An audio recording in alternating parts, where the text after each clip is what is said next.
Esta é a nossa 15ª aula e então eu queria ver hoje se a gente consegue extrair, fazer uma espécie de balanço disso que foi visto nas últimas 14 semanas, 15, 14 semanas. E, se é possível, se extrair uma espécie de esboço de uma filosofia perspectivista disso que a gente viu até agora. Então vamos lá, mas antes eu queria, como também é a última semana, eu queria começar com essa história. Esses aqui são dois irmãos, comediantes americanos, e eles fizeram um filme. Na verdade foram dois, na verdade, teve uma sequência, se não me engano.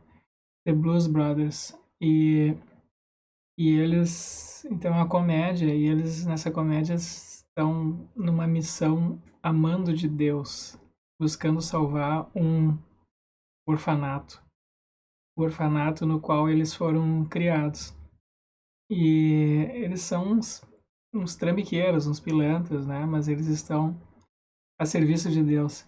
E não sei se vocês repararam aqui, mas o sujeito aqui que está sentado no carro à direita é a cara do nosso colega Luiz Gustavo Mendes.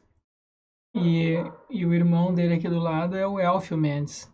Então, na minha imaginação, esses dois personagens, depois de gravarem esse filme, vieram morar aqui em Porto Alegre e vivem agora aqui entre nós. Eles são pilantras, mas têm uma missão divina.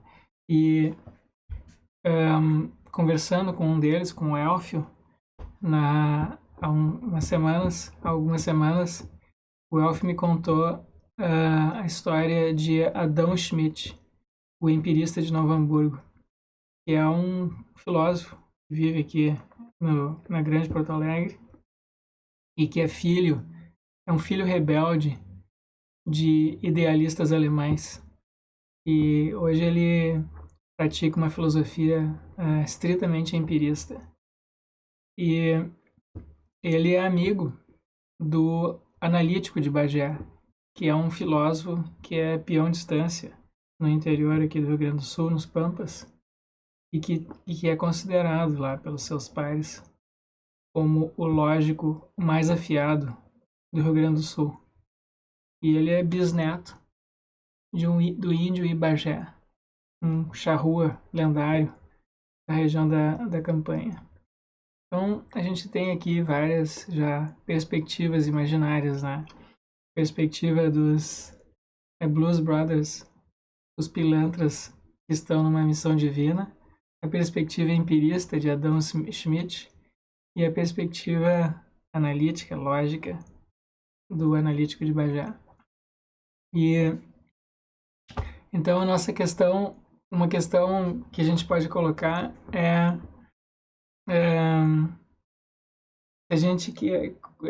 se a gente quer chegar em algum lugar, né? Uma vez tem uma anedota que é contada, que é o seguinte: um sujeito pergunta para o outro, como é que eu faço para chegar na cidade tal, no lugar tal? E o sujeito responde, bom, o jeito mais fácil de chegar lá é não estando aqui, mas seria mais fácil se eu não estivesse aqui. Então, eu acho que o ponto de partida de qualquer filosofia tem que ser o lugar onde a gente está.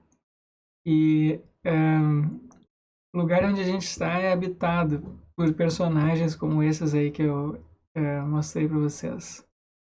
E a gente tem que fazer uma espécie de balanço, né, daquilo que a gente sabe ou julga que sabe neste momento, a respeito, enfim, do assunto esse sobre o qual nós queremos investigar ou filosofar. E eu acho que foi isso que eu tentei fazer aqui ao longo do semestre, né, recolher aquilo que a gente sabe empiricamente e a respeito de perspectivas. Então, eu apresentei diversas assim, perspectivas em diversos domínios, diversos tipos de perspectivas. Então, esse é o nosso ponto de partida. Nosso ponto de partida é ou pelo menos o meu ponto de partida, meu ponto de partida o meu ponto de partida, eu parto desse diálogo com esses personagens imaginários, né, que são típicos da nossa filosofia, e de fatos que a gente sabe a respeito de perspectivas.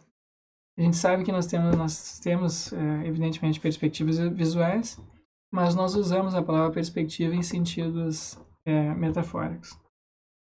A gente tem a gente sabe que esse uso da perspectiva se tornou saliente nas artes a partir do Renascimento e que ela se tornou saliente também nas ciências a partir da Revolução Científica. Então nós temos a concepção copernicana do movimento, a Terra como sendo um planeta entre outros. Então a nossa posição no universo é uma posição em que a gente vê o universo a partir de uma perspectiva particular, não uma perspectiva privilegiada, não estamos no centro do universo.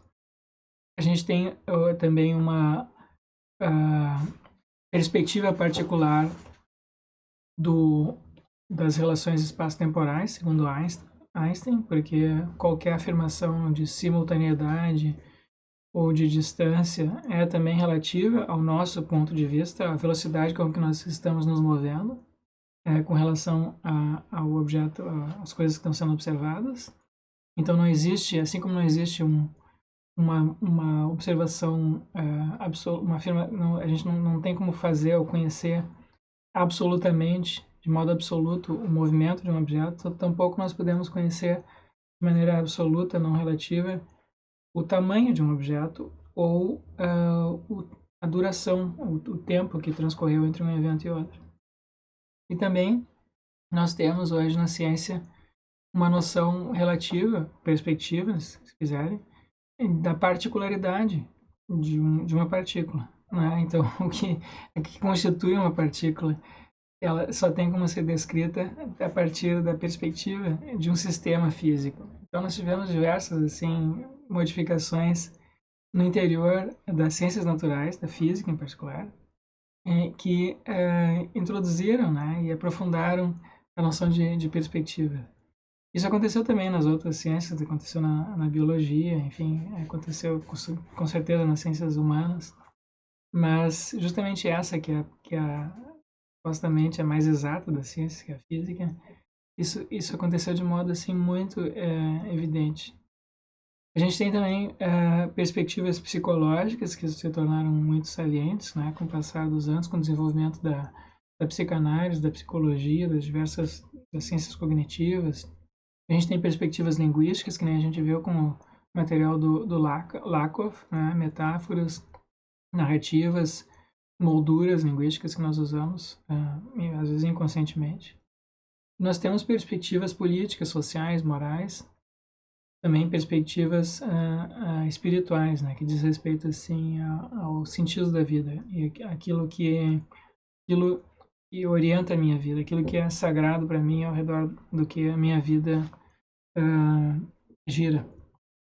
Então, nós temos perspectivas em diversos sentidos, não apenas uma perspectiva. Isso é um fato sobre a nossa realidade psicológica, social e espiritual. Como aconteceu? Então, vejam que isso. Então, eu queria só salientar alguns exemplos aqui que eu não destaquei antes, mas aqui a gente tem duas pinturas da Última Ceia, né, aquele episódio bíblico. Então, vocês reparem aqui uma pintura do século XIV e uma pintura do século XV. Pintura do século XIV, as representações estão fora de proporção, são desproporcionais, né? As que estão no banco de cá na nossa frente parecem menores que os que estão de lá. Quer dizer, assim, esse é um período anterior ao Renascimento, antes do desenvolvimento das técnicas de representação perspectiva. As perspectivas estão mal representadas, né? Isso aqui parece uma pintura assim bidimensional. A tridimensionalidade não está bem apresentada ali nesse quadro da esquerda, de Ugolino de Siena. No quadro de Leonardo da Vinci, a gente tem a representação de perspectiva. A gente tem, vocês vejam ali o teto, né, e as paredes laterais, elas todas fluem em linhas assim que se convergem para o centro. Então a gente tem essa impressão, essa ilusão de tridimensionalidade, e o foco todo da figura, da imagem, está no centro ali, em Jesus. Também o que está sendo retratado na imagem aqui de Leonardo da Vinci é um episódio interessante. A gente tem, o que está sendo retratado aqui vejam que os apóstolos estão todos surpresos, né? Eles estão se interrogando, se olhando, perguntando, porque então é um momento particularmente dramático aqui da última ceia, em que Jesus anuncia que um dentre eles iria traí-lo. Então a gente tem, de novo, essa a indagação, né? Os apóstolos se indagando uns aos outros subjetivamente. Então a gente tem, de novo, não apenas assim a perspectiva nós olhando aqui para a cena, mas eles se indagando entre eles, né? Então a perspectiva assim as perspectivas individuais também estão salientadas aqui na imagem do Leonardo da Vinci. Não é apenas a perspectiva visual, né, que está sendo apresentada. Aqui a gente tem outra pintura, né, um outro exemplo de representação de perspectivas na arte renascentista, que às vezes passou a ser um traço assim marcante, né, das artes a partir de então. Aqui uma imagem do que aconteceu nas ciências, né, com o livro do Copérnico, a perspectiva terrestre. Então, paralelamente aos desenvolvimentos na arte, aconteceram esses desenvolvimentos nas ciências. É isso que eu queria apresentar.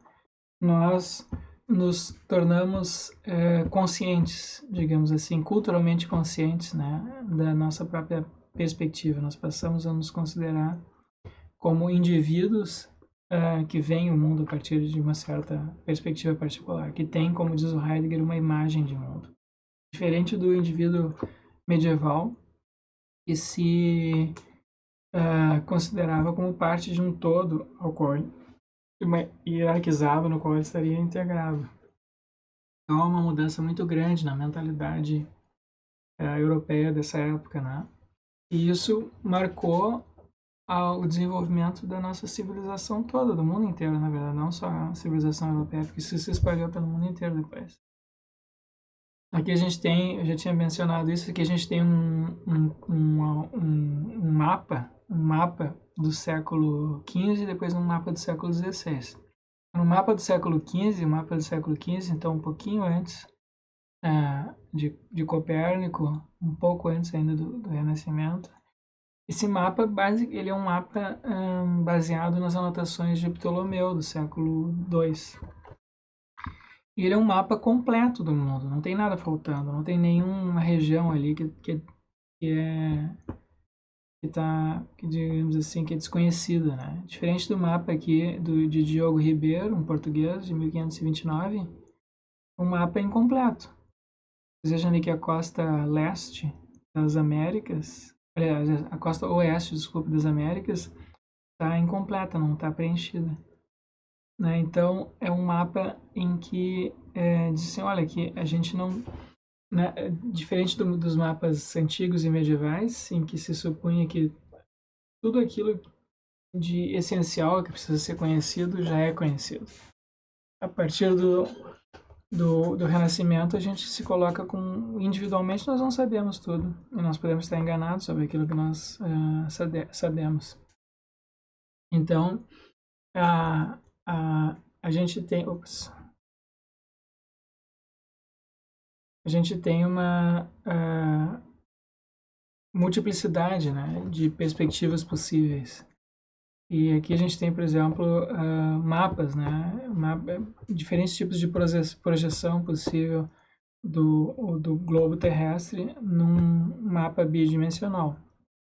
E cada uma dessas projeções distorce alguma coisa. Não há nenhuma projeção que seja completa, que não distorça algum aspecto, né, da realidade. Então, alguns mapas distorcem o tamanho dos países, outros mapas distorcem as formas dos países, outros mapas distorcem a direção, enfim, alguns preservam alguma coisa, mas o custo é de distorcer outras, né? Então, não há nenhuma representação e imagem do mundo que seja completamente fiel ao mundo. Elas são sempre representações parciais e distorcidas, né? E ao longo do tempo isso foi ficando cada vez mais saliente. Então logo a gente introduz a noção de perspectiva, começam a aparecer também as distorções das perspectivas.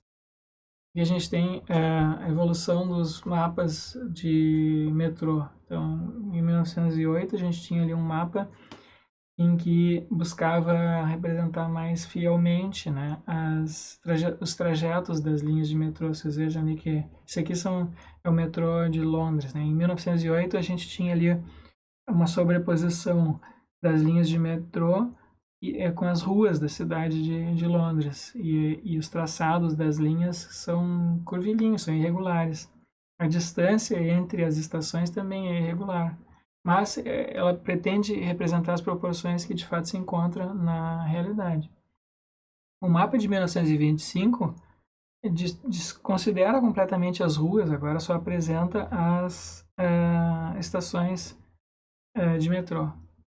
E o mapa de 1933 desconsidera os trajetos reais, né, as direções seguidas pelos trajetos, e adota apenas linhas horizontais, verticais e oblíquas de 45 graus. E as distâncias entre as estações são proporcionais. E claro, para a pessoa que está dentro do metrô não enxerga as ruas, né, ela só precisa saber em qual estação ela tem que entrar e em qual ela tem que descer. Então, aqui a gente tem um mapa das estações de metrô que deliberadamente distorce a realidade e que, por distorcer a realidade, se torna mais fácil de usar. Ele é útil para determinados fins. Ele é tanto mais útil quanto mais ele distorce a realidade ou certos aspectos da realidade, né? Então, um mapa que fosse completamente fiel, né, à realidade seria um mapa. Tem um mapa que nem tem um conto até de Borges que fala disso, um mapa que quando tivesse todos os detalhes, né, ele seria tão grande quanto a própria realidade. Ele representaria todos os detalhes das ruas, enfim, todos os detalhes assim, topográficos. Então ele seria a própria realidade, né? Mas aí ele seria inútil como mapa.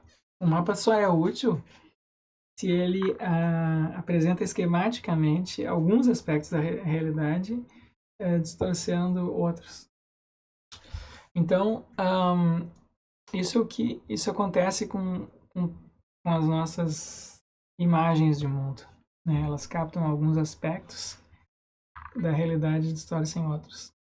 Aqui, de novo, a gente tem aqui imagens da arte antiga, né? Aqui em cima uma imagem de um vaso grego, embaixo a imagem de uma pintura egípcia e à direita uma imagem de Nossa Senhora do período bizantino, do Império Romano Oriental, na Idade Média. Então, você veja que são imagens não perspectivas. Tá? Então, são imagens bidimensionais. A partir da modernidade, a gente começa a ter essas representações mais realísticas e em que a gente tem essa impressão de tridimensionalidade, né? Isso começa no Renascimento e perdura durante boa parte da modernidade. Então aqui a gente tem um quadro de Vermeer, de 1665, que a gente tem, né, essa imagem super assim realística, né, dessa moça, e ao mesmo tempo ela se aparenta para nós como tendo quase uma personalidade. Ela tem uma personalidade, né? A gente olha para ela e fica pensando, né, que tipo de pessoa ela será. Ela tem uma personalidade, quer dizer, ela não é meramente um esquema. A gente pode pensar, né, por exemplo, para que ela está olhando, o que a boca dela significa, está entreaberta, será que ela quer dizer alguma coisa? Será que ela é uma boca sensual? Será que, né? Enfim, a gente pode fantasiar assim com diversos aspectos, né, da,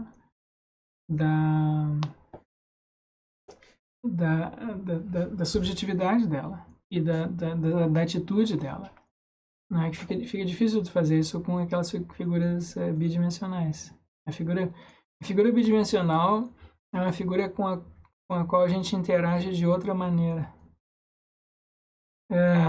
Aqui também a gente tem um quadro de Claude Lorrain. De novo a gente tem aqui essa perspectiva tridimensional, né? A gente tem algo acontecendo lá no fundo, o fundo está meio nebuloso, a gente não sabe direito, o sol não está bem claro, tem algumas nuvens, tem várias coisas acontecendo aqui. E a gente está olhando aqui como se houvesse essa moldura quase aqui, né? Por essa estrutura aqui meio quebradas, meio decadente aqui do lado. E então isso fornece como uma espécie de moldura através da qual nós estamos enxergando o que está acontecendo nessa cena, né? Então, várias coisas acontecendo aqui e nós estamos aqui olhando através dessa perspectiva, por essa perspectiva. E de novo, uma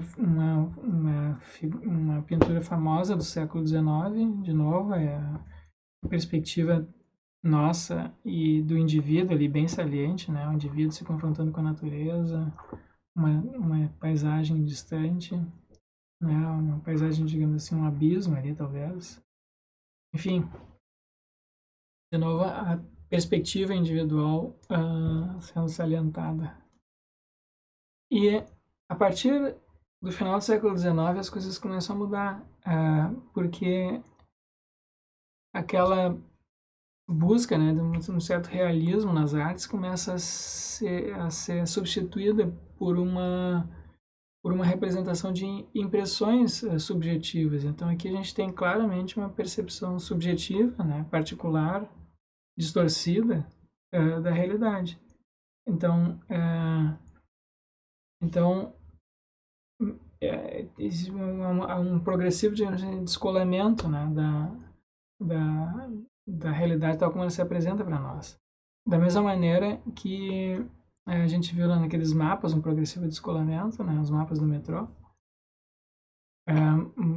mas com vistas à funcionalidade, aqui também é um descolamento, mas esse descolamento tem em vista a expressão assim da subjetividade, né, das impressões subjetivas. E isso se acentua de modo assim impressionante no século XX, né? Então, a tal ponto da gente ter pinturas importantes, né, como essas de Picasso, depois aqui essas de Pollock, que não são as de Picasso, ainda há uma certa representação, né, imagens ali que a gente consegue identificar de figuras humanas que estão sendo retratadas, nós não sabemos quem são, enfim. Mas aqui nas de Pollock não tem nada sendo retratado, tem só um turbilhão mental, um sentimento, talvez. Quer dizer, não é propriamente uma arte representativa, mas... Certo? E isso aconteceu em todas as artes. Né, houve uma exploração, assim, no século XX das possibilidades expressivas. E, né, então, a gente tinha no século XIX aquelas escolas naturalistas, né, tipo da Émile Zola, por exemplo, que tu tem um retrato, assim, uma descrição realista da realidade. E, por outro lado, tinha as escolas simbolistas, né, que enfatizavam assim, o caráter metafórico e simbólico da linguagem.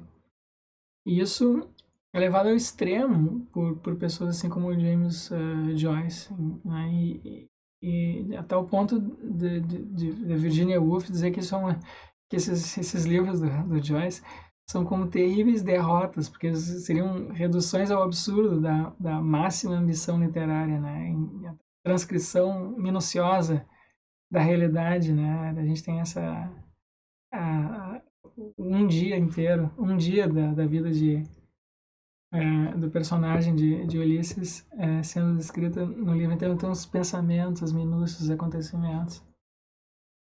E depois em Finnegan's Wake, a máxima expressão assim simbólica, né, da realidade noturna, né? Então ele inventa palavras, ele funde palavras, então a gente tem assim uma espécie de uma sequência de neologismos, então o livro é praticamente ilegível, né? É impossível de ler, porque tudo que é dito de uma maneira nova, singular, com palavras inventadas. Então, de novo, né, a representação máxima dos detalhes inviabiliza a própria representação, né? Ela deixa de servir como representação, como se a gente tivesse assim, um mapa maximamente detalhado de tudo, deixaria de servir como um mapa. Ou se a gente tentasse expressar, né, de maneira singular tudo aquilo que a gente experimenta, também aí a gente teria uma inviabilização do discurso literário. Então, isso foi acontecendo, e também um outro aspecto que é importante levar em consideração nas artes, né, essa mudança da arte. A arte antiga era uma arte participativa. Então, aqui, por exemplo, as danças antigas, as músicas eram praticadas em cerimoniais coletivos, as pessoas todas dançavam, cantavam, né? Os objetos de arte também eram objetos com relação aos quais as pessoas se relacionavam diretamente, então faziam parte, por exemplo, de cerimônias religiosas, ou a gente viu lá a imagem de Nossa Senhora, tem aquelas imagens egípcias, dos deuses gregos. Não eram só objetos de apreciação estética, eram objetos simbólicos, que com as quais as pessoas interagiam diretamente, da mesma maneira que as pessoas interagem umas com as outras quando dançam. As artes contemporâneas são predominantemente artes para espectadores. As pessoas, por exemplo, a gente vai num concerto de música ou de dança e fica sentado vendo as outras pessoas dançando e cantando. Né? Ou a gente vai num museu e vê as obras lá de Picasso, de Pollock, todos antigos. Né? Então, o tipo de relação que a gente tem com as artes, a gente se coloca na posição assim, de um espectador e não de uma pessoa que interage com aquilo, que usa aquilo na sua vida de uma maneira particular, como são nas artes, as formas artísticas antigas. Esse mesmo tipo de desenvolvimento aconteceu também na filosofia. Então, a gente tem o desenvolvimento na ciência antiga e na filosofia antiga, a gente tinha uma espécie de reflexão e sistematização do mundo manifesto. O mundo tal como se manifesta. Então, pega aqueles tratados de ciência aristotélica, a gente tem lá um conjunto de observações que são sistematizadas. São sistematizadas a partir de princípios metafísicos. Mas a observação mesmo não é testada. Ela não serve de indício para uma imagem de mundo. O que a gente tem ali é uma espécie de descrição do próprio mundo, não tem esse descolamento, né, entre a teoria e a realidade. E isso acontece a partir da modernidade. As teorias científicas contemporâneas são hipóteses a respeito do que a gente que está por trás daquilo que a gente observa. Então a teoria não representa aquilo que a gente observa. A observação é apenas um aspecto da realidade. A maior parte da realidade não é observada. E a teoria pode estar errada, então a gente tem que testar ela. Mas a gente só tem indícios indutivos, então tem esse descolamento progressivo. Na filosofia também aconteceu isso. A gente tem a filosofia chamada filosofia da consciência, né? Então a gente tem ideias claras e distintas, representações em Kant, ou ideias em Descartes, né? E outros filósofos desse período. E então a gente tem que agora a questão é se essas ideias são objetivamente válidas ou se elas se as nossas representações são verdadeiras, né? E Então, a filosofia é feita a partir do ponto de vista, assim, da perspectiva subjetiva. Isso perdura até hoje. O nosso ponto de vista, assim, filosófico é um ponto de vista psicológico, né? Claro que isso às vezes fica apresentado numa linguagem assim que não parece psicológica, porque ela é a linguagem de proposições ou linguagem de conceitos, mas as proposições e os conceitos podem formar esquemas diferentes, né? A gente pode ter diversas estruturas linguísticas, como o Carnap diz, ou diversos esquemas conceituais, ou diversas formas de linguagem, enfim. Então, a gente tem uma espécie de psicologização da filosofia e a gente tem essa formação dessas imagens, né? Imagens do mundo. E então houve uma sequência de eventos, né, na nossa história que nos trouxe a situação cultural, filosófica, científica em que a gente se encontra hoje, que é uma situação perspectivista. Nós somos hoje perspectivistas, nós nos vemos como tendo perspectivas particulares, nós vemos as outras pessoas como tendo outras perspectivas. Isso vale tanto na ciência, vale na filosofia, vale na religião, na moral, na política, vale para as culturas, né, diferentes, vale para os períodos históricos. A gente acha natural descrever pessoas de períodos históricos diferentes como tendo uma perspectiva diferente da nossa. Essa não era a perspectiva, né, dos antigos e dos medievais. Né? Então, os antigos e medievais não havia outras perspectivas, quer dizer, eles nem concebiam as coisas dessa maneira. Havia o mundo e o que a gente pensava sobre o mundo. E, cara, a pessoa pode se enganar, né?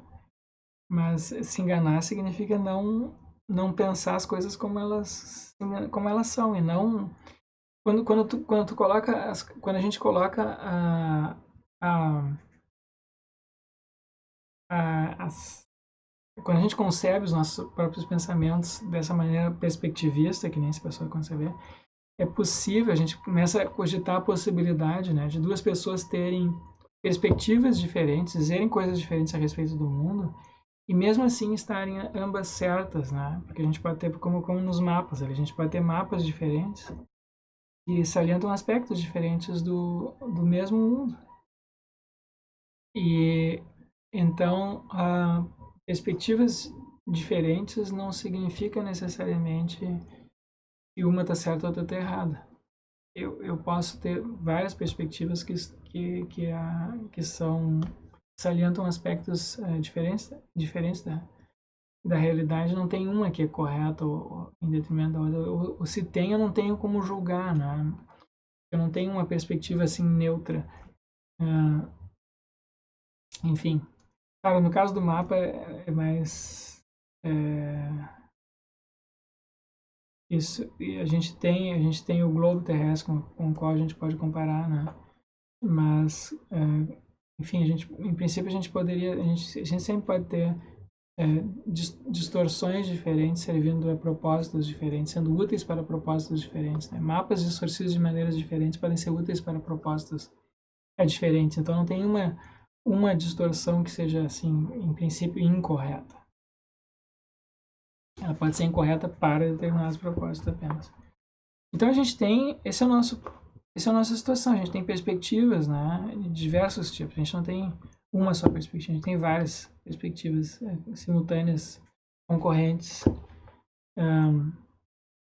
E então, disso, talvez a gente possa, eu acho, pensar sobre se dá para se extrair daí algum tipo de filosofia perspectivista, né? Então, eu acho que se a gente fosse, ou se eu fosse desenvolver uma filosofia de tipo perspectivista, ela teria esse ponto de partida aqui. O ponto de partida aqui é o reconhecimento de que ninguém tem uma apenas perspectiva, mas que a gente tem muitas perspectivas. E essas perspectivas, algumas delas são complementares, mas nem todas são complementares. Algumas perspectivas são conflitantes entre si e algumas são não interferentes, quer dizer, assim, são perspectivas sobre coisas diferentes, sobre assuntos diferentes, sobre aspectos diferentes da realidade, quer dizer, uma não tem nada a ver com a outra. Então, a gente não tem uma visão de mundo, a gente tem várias visões de mundo. E eu acho que isso é um fato. Eu acho que o que a gente leu aqui nesse semestre sugere fortemente isso. A gente tem perspectivas diferentes com relação à intencionalidade. Por exemplo, isso é o que o Michael Tomazello diz. A gente tem intencionalidade individual, compartilhada e coletiva. E isso significa que a gente tem diferentes tipos de cognição, diferentes tipos de socialidade. E elas convivem lado a lado em nós, né? Também a gente tem 2 hemisférios cerebrais e eles parecem funcionar, segundo o Ian McGilchrist diz, produzem tipos de atenção diferentes, tipos de experiências diferentes e tendem a induzir visões de mundo diferentes. Então, nós temos uma percepção, uma atenção mais focada, mais abstrata, que é aquela produzida pelo hemisfério esquerdo. E nós temos, então, que tende a ser bem assim pontual, focada e descontextualizada. Nós temos uma atenção mais difusa, contextualizada, incorporada, que é produzida pelo hemisfério direito, na maioria das pessoas, e que tendem a produzir visões de mundo diferentes, né? Então, uma é mais aberta ao desconhecido, essa global do hemisfério direito, a outra é mais fechada, é mais racionalista, é mais abstrata,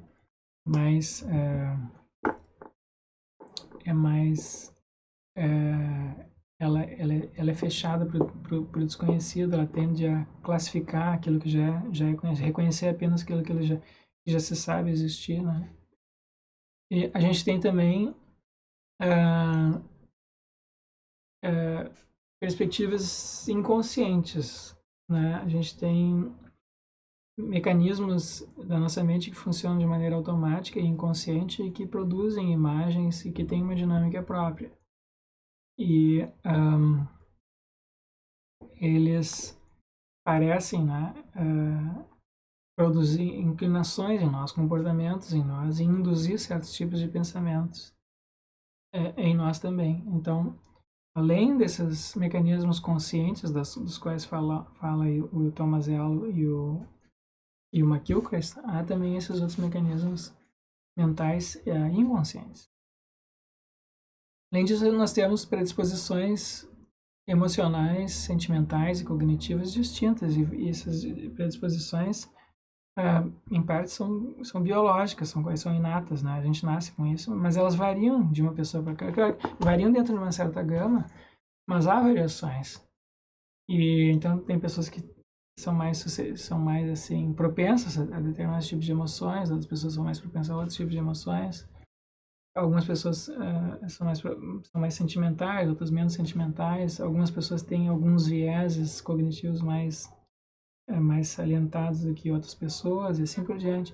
Então isso tudo tende a produzir perspectivas emocionais, sentimentais e cognitivas diferentes em indivíduos diferentes. Além disso, nós temos concepções, teorias, né, morais, políticas e científicas diferentes. E nós usamos metáforas e narrativas na nossa linguagem diferentes. Nós não usamos todas as mesmas metáforas, né, e as mesmas tipos de narrativa. A gente tem preferências por certas pessoas diferentes, têm preferências por certas narrativas ou por certas metáforas. E isso também tende a induzir um certo tipo de perspectiva sobre o mundo, sobre si mesmo, sobre as relações sociais. E por fim nós temos nós temos percepções, experiências diferentes daquilo que é sagrado para nós, né? E então pessoas diferentes encontram sentido nas suas vidas de maneiras diferentes. E então a gente tem essas perspectivas espirituais. Então todos nós temos todas essas perspectivas, essas variações aí, esses tipos de perspectivas. Então ninguém tem apenas uma perspectiva. Todo mundo tem muitas perspectivas. E a maior parte delas são inconscientes, que a gente não reflete sobre elas. A gente tende a focar nas nossas... A gente tende a ter consciência das nossas opiniões, a gente tende a ter consciência dos nossos comportamentos, do que as outras pessoas dizem para nós, do que eu acho, do que eu não acho, né? Mas tudo isso que a gente diz, pensa e sente vem emoldurado numa perspectiva particular. E essa perspectiva particular, em geral, não é colocada em... não vira o foco, raramente vira geralmente ela é invisível, né, para nós próprios. Então, né, como diz o Walt Whitman, eu me contradigo? Muito bem. Então eu me contradigo. Sou grande, contenho multidões. Todos nós contemos multidões. Nós temos diversas perspectivas. Ninguém é monolítico. Todos nós temos perspectivas e a maior parte dessas perspectivas, boa parte delas, são desconhecidas para nós. Algumas são incoerentes umas com as outras. E talvez sejam, enfim, talvez produzam, né, tensões e ansiedades, medos, aflições das quais nós sequer temos consciência. Isso também, isso não é necessariamente negativo, não é necessariamente ruim, né? O próprio Walt Whitman sugere isso, eu fiz muito bem, eu me contradigo, eu tenho essas contradições, eu contenho multidões, e o Nietzsche vê nisso até descreve isso de uma maneira assim esperançosa, positiva, né? Como um fato a ser celebrado. Assim fala o Zaratustra diz: eu vos digo, é preciso ter ainda caos dentro de si para poder dar à luz uma estrela dançante. Eu vos digo, tendes ainda caos dentro de vós. E eu acho que a gente viu aqui ao longo do semestre, com a análise desses diversos tipos de perspectivas, é isso mesmo, é um tipo de caos. Todos nós temos um caos dentro de si. Bom, então esse é o primeiro ponto, fato. É um fato isso, eu tomo isso como um fato empírico. É um fato que é sugerido pelas ciências contemporâneas, né? Pelo que dizem os biólogos, os psicólogos, os psicanalistas, os cientistas políticos, os linguistas, né? Os estudiosos das religiões, os antropólogos. São fatos. Um desafio para uma filosofia perspectivista que reconhece isso como um fato, é o de como reconhecer que perspectivas eu tenho. Porque, né, eu posso saber, assim, abstratamente, que eu posso ler esse material todo que a gente leu aqui e reconhecer que isso é verdadeiro, mas não saber quais são as minhas perspectivas. O que é que eu... como é que quais são as minhas perspectivas emocionais, sentimentais, cognitivas, quais são os meus vieses cognitivos, quais são as minhas inclinações espirituais, psicológicas, enfim. Então, um desafio para quem reconhece isso é o de, né, reconhecer que perspectivas eu tenho, quais são aquelas que me mobilizam sem que eu saiba? Quais são aquelas que moldam as minhas opiniões? Essa eu acho que é a primeira tarefa para o filósofo que reconhece esse fato, é investigar a si próprio e descobrir quais são as suas próprias e quais são as suas contradições, né? Quais são as suas inclinações. E, e reconhecer que eu posso pensar que eu tenho uma determinada perspectiva e estar enganado sobre isso. E eu posso ter também perspectivas equivocadas, quer dizer, eu posso, né, de repente eu tenho, assim, vieses cognitivos que eu não gostaria de ter, que eu sei que estão equivocados. De repente eu tenho perspectivas espirituais que eu não gostaria de ter, que eu acho equivocadas. Então, a reflexão me permite não apenas reconhecer que perspectivas eu de fato tenho, mas também corrigir, se for o caso, ou enfim, modificar de alguma maneira as perspectivas que eu de fato tenho.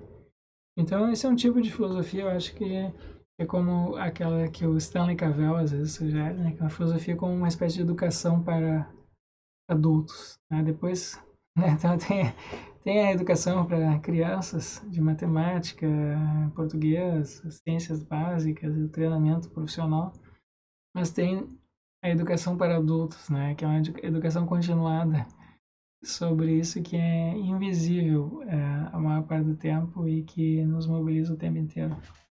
Esse é um desafio, né, para uma filosofia assim perspectivista. É o ponto de partida. A primeira tarefa, eu acho. O segundo, o segundo, o segundo fato a ser reconhecido por uma filosofia perspectivista é que nenhuma perspectiva é apenas uma perspectiva. Não se trata apenas assim de uma perspectiva, essas perspectivas das quais nós estamos falando aqui, elas não são como um ponto de vista visual, né? Eu tenho assim, eu tenho uma perspectiva, tenho um ponto de vista visual aqui sobre minha sala. Bom, eu posso, né? A gente está falando agora de fenômenos bem mais complexos do que o mero ponto de vista assim visual.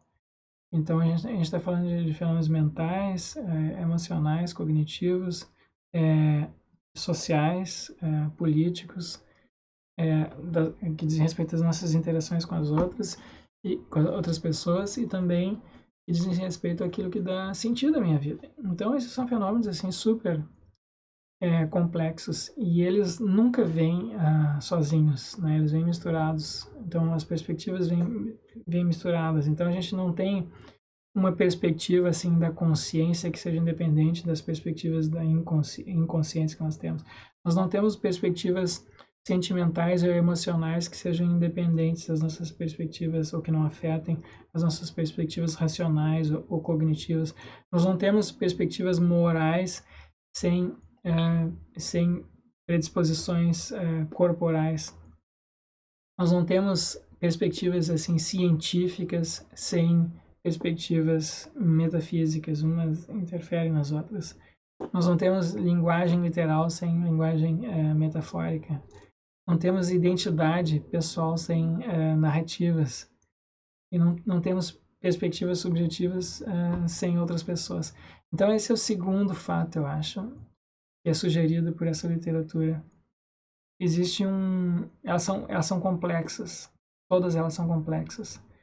São complexas no sentido de que elas não têm como ser descritas e reduzidas a fenômenos, assim, fatos isolados, né? Episódios isolados no nosso corpo, na nossa mente, na nossa espiritualidade, nas relações com outras pessoas. Há uma imbricação mútua que é difícil de destrinchar e de reconhecer. Então esse também esse é o segundo fato, eu acho, que se segue, decorre da análise essa que a gente viu aí desses textos, né? Então, o desafio que se apresenta para quem reconhece isso, eu acho, é o de como então resolver conflitos de perspectivas, né? A gente tem diversas perspectivas e elas estão imbricadas umas com as outras. Então, como resolver, né? Né, a gente não tem uma meta perspectiva, não tem uma perspectiva única, unificadora de tudo. tem várias perspectivas, mesmo dentro de nós. Não apenas socialmente, ou politicamente, ou espiritualmente, nós temos várias perspectivas, nós temos várias perspectivas em nós. Então, como resolver esses conflitos de perspectivas? Eu acho que a primeira coisa a reconhecer é que talvez algumas desses conflitos, dos conflitos de perspectivas não tenham resolução.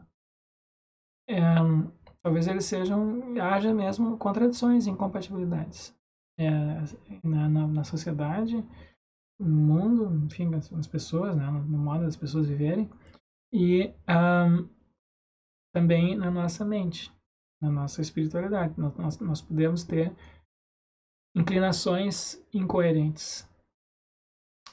E, claro, pode ser também que haja compatibilidade em alguns casos, né? Pode ser que haja complementariedade, pode ser que haja não interferência. Então, isso é algo que tem que ser analisado caso a caso.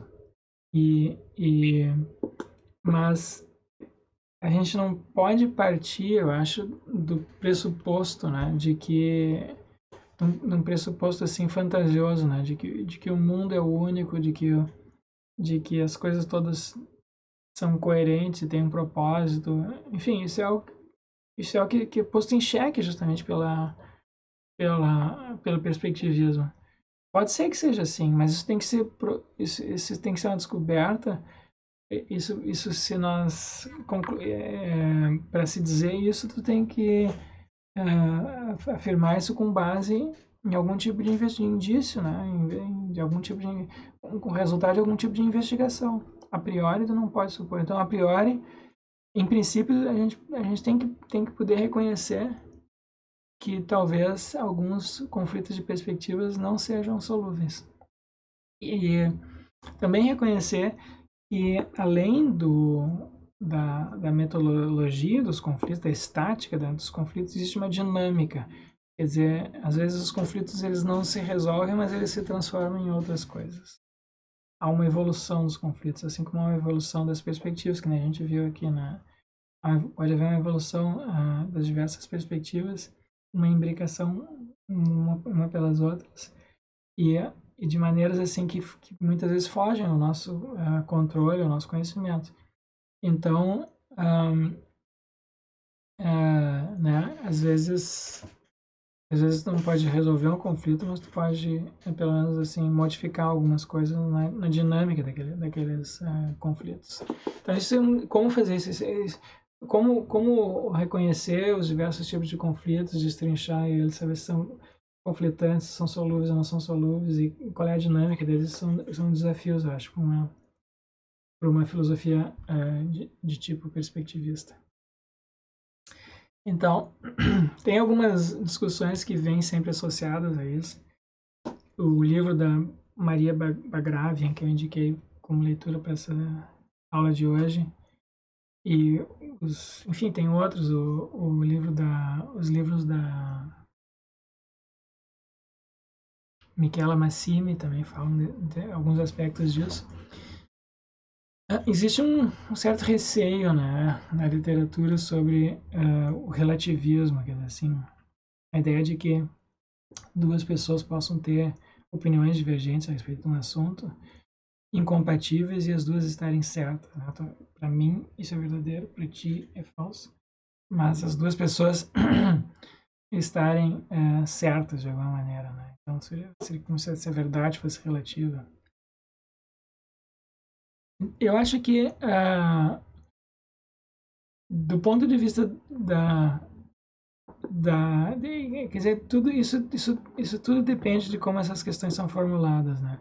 Eu acho que há um certo relativismo que é inescapável para quem reconhece a pluralidade de perspectivas. Então tem coisas que a gente afirma, claro, a gente afirma de maneira absoluta no interior de uma perspectiva, mas que podem ser falsos ou incoerentes, até ininteligíveis de uma perspectiva diferente.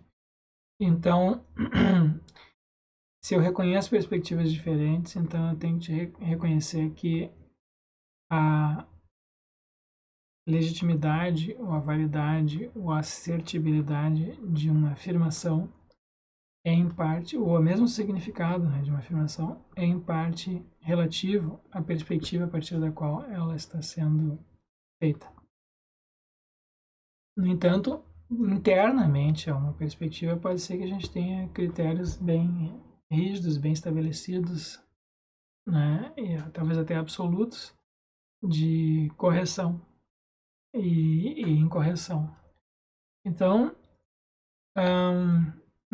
se há ou não relativismo, sim e não, eu acho. Né, não, ele existe para certos casos,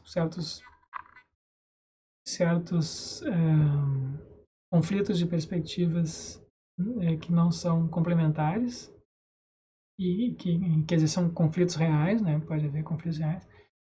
Mas para outros casos não. Para outros casos a gente pode ter complementariedade de perspectivas, a gente pode ter não interferência. Então nesses casos a gente a gente pode ter critérios de decisão e correção que são absolutos e não relativos. A segunda pergunta que é recorrente nesses debates, ou pergunta assim, de discussão recorrente, é sobre se haveria ou não uma hierarquia de perspectivas, né? Tem várias perspectivas, talvez uma se sobrepõe. A gente tem perspectivas que são mais gerais ou mais globais, mais importantes ou mais valiosas do que outras. E aí, de novo, aqui depende, né? Depende, eu acho que depende de cada caso. Em alguns casos, de fato, a gente tem isso, né? Algumas perspectivas se sobrepõem a outras. A gente pode resolver alguns conflitos de perspectivas estabelecendo algum tipo de hierarquia. Mas essa hierarquia que nós estabelecemos pode não ser reconhecida por outras pessoas. Outras pessoas podem elaborar hierarquias diferentes, né? Então, sim, hierarquias se apresentam para nós, mas elas também são perspectivas, certo? Então, no interior das hierarquias que se apresentam para nós, a gente pode ter critérios assim valorativos bem definidos, né, para resolver conflitos, mas talvez isso não seja universalizável. E eu acho que essa é uma filosofia, as musas inspiradoras, os deuses inspiradores dessa filosofia, se nós fôssemos gregos, seriam a deusa Héstia, aqui à esquerda, que é a deusa do lar, do fogo da lareira, né, ao redor do qual as pessoas se reúnem. É uma deusa que cuida do lar, dos assuntos domésticos, protege o lar. E então essa filosofia perspectivista é uma filosofia que precisa disso, porque a gente precisa, né, ter um ambiente assim em que a gente se sinta em casa, seguro e tranquilo para pôr em xeque as perspectivas que nós próprios temos e para se relacionar com as perspectivas de outras pessoas num ambiente amistoso e doméstico. E quando isso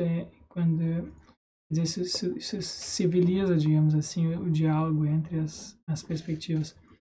Por outro lado, essa filosofia eu acho que também seria inspirada pelo deus Dionísio, aqui à esquerda, porque Dionísio é o deus do êxtase e do transe, né, e das relações assim amorosas, apaixonadas. Então, ele é o transe é a passagem, é um tipo de os transes espirituais são mudanças, né, nos estados de consciência. Então são adoções de perspectivas radicalmente diferentes daqueles que a gente tem nas experiências ordinárias. Então Dionísio é certamente capaz de fazer isso. E à medida em que esses são os deuses inspiradores dessa filosofia, essa é uma filosofia que se presta para ser praticada por nós brasileiros, eu acho, porque nós temos uma cultura que é ao mesmo tempo doméstica, personalista, né, em que as relações assim pessoais domésticas se sobrepõem ao ambiente público e profissional. Então, as relações domésticas são cultuadas. E por outro lado, nós temos uma cultura carnavalesca, dionisíaca, né, de festa, de mistura, de samba e de carnaval.